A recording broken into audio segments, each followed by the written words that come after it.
लोकांचा त्रास तो माणूस होता तो आमच्यासाठी. याला आमच्या ताब्यात द्या.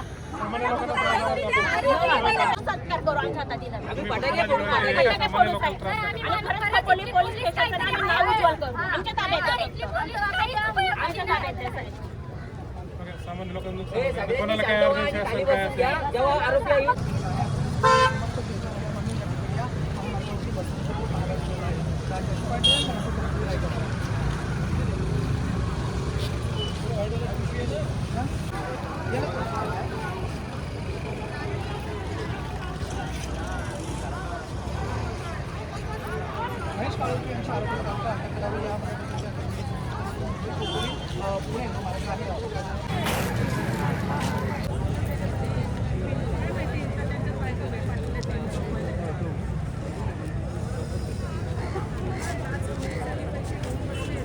मिळून द्यायला पाहिजे पोलिसांनी. बाकी आम्हाला काही कोणाशी घेणं देणं नाही. पण आम्हाला न्याय मिळाला पाहिजे. जो आरोपी असेल त्याला शिक्षा व्हायला पाहिजे. कारण की आमचा जो वाघ होता, देव माणूस होता, त्यांनी त्याला घालवलाय.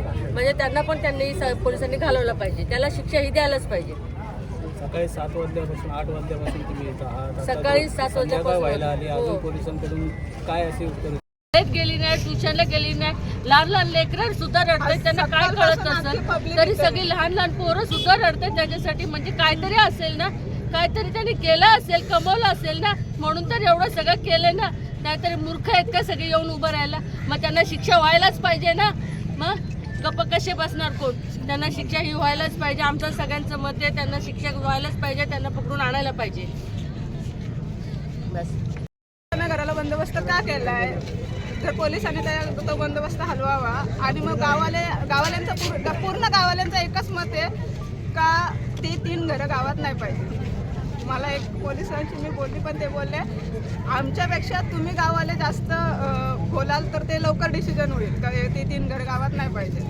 आम्ही बोलून काहीच फायदा नाही. म्हणजे पोलिसांचं का ते मग प्रत्येक प्रोसिजर आली, हे आलं ते आलं, ते 12 गोष्टी असतात. अरे ज्या माणसासाठी आज लहान लहान मुलं त्याच्या घरात पोलीस स्टेशन आता त्या घरात कोणच नाही, तिथे का बंदोबस्त, का प्रोटेक्शन आहे तिथं? तुम्ही आता हा तिथं जो protection मुंबई का? पुणे जुना हायवे अडवलाय, आम्ही मुंबई पुणे जुना हलवलाय? पोलिसांनी कारण की आमच्या माणसाला न्याय मिळाला त्याच्या पाहिजे. घरी ते पोलिसांना ते जो आमचा सत्ता धरता होता त्याला हे न्याय मिळालाच पाहिजे. त्याच्या घराचं काय हा, करायचं ते जो आमच्यासाठी रस्त्यावर बसत होता, आम्ही आज त्याच्यासाठी रस्त्यावर बसलोय.